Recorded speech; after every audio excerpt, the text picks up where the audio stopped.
Sound master का late मारे। पवन सिंह हूँ बेटा, मूड बनने में थोड़ा टाइम लगता है। Mix by Shivam Rai, presented by Ikki film. Madam सामने आ। साला खाता है हिंदुस्तान का, गाता है पाकिस्तान का।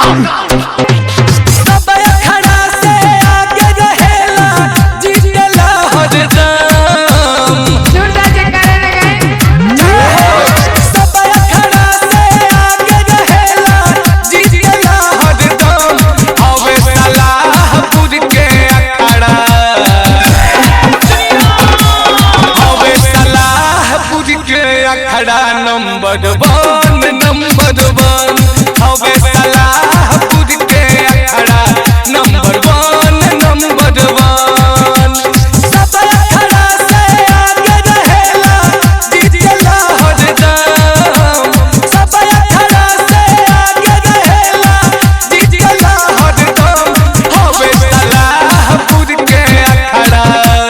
बिल्कुल आज के पूरा पूरा दीजिए अखाड़ा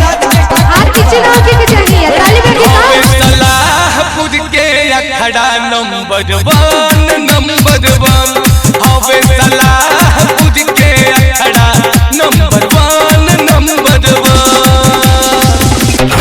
अगर वतन मुश्किल में है, सरफरोशी की तमन्ना अब हमारे दिल में है। मुन्ना झुंड में तो सुअर आते हैं, शेर अकेला ही आता है, अकेला ही आता है, अकेला ही आता है। क्या अखाड़ा के देखी सबे भइल बाबे पागल, बिजली के तार जैसे देहिया में लागल। जिस दिन हमारा सिर घूम गया ना, तो यहाँ पर कब्रिस्तान हो गया। जय हो अखाड़ा के देखी सबे भइल बाबे पागल, बिजली के तार जैसे देहिया में लागल। जय श्री राम का नारा लगेला, बढ़ेला सबके कदम। जय श्री राम का नारा लगेला, बढ़ेला सबके कदम हवे सलाहपुर के अखाड़ा। पूरा हाथ उठाइए, ताली दे के का हवे सलाहपुर के अखाड़ा नंबर वन हवे सलाहपुर के अखाड़ा नंबर वन।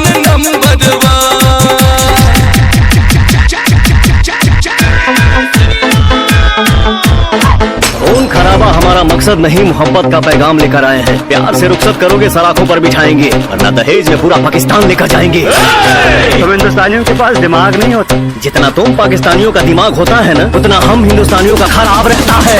सबके हु जानेगा सलाहपुर है हीरो, एक रात आगे सब अखाड़ा है जीरो। हर पाकिस्तानी बोलता है कि जला देंगे, तेरी माँ का।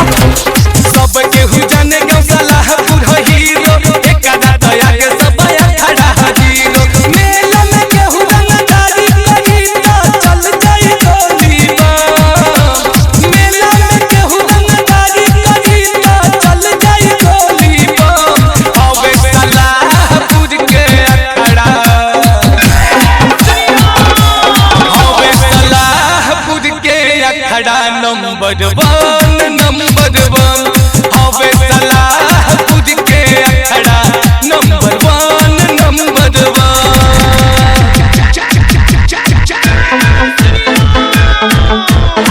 खून खराबा हमारा मकसद नहीं, मोहब्बत का पैगाम लेकर आए हैं। प्यार से रुखसत करोगे सलाखों पर बिठाएंगे, वरना दहेज में पूरा पाकिस्तान लेकर जाएंगे।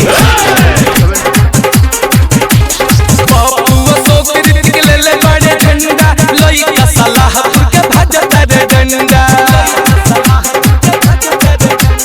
लइका सलाहपुर के भजता रे डंडा।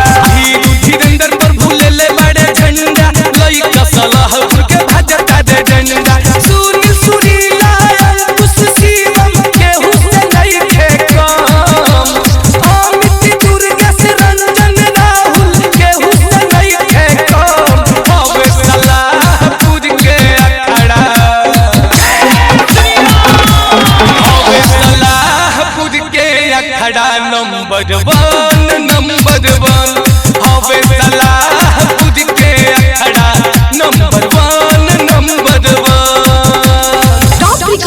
स्टूडियो सिवान।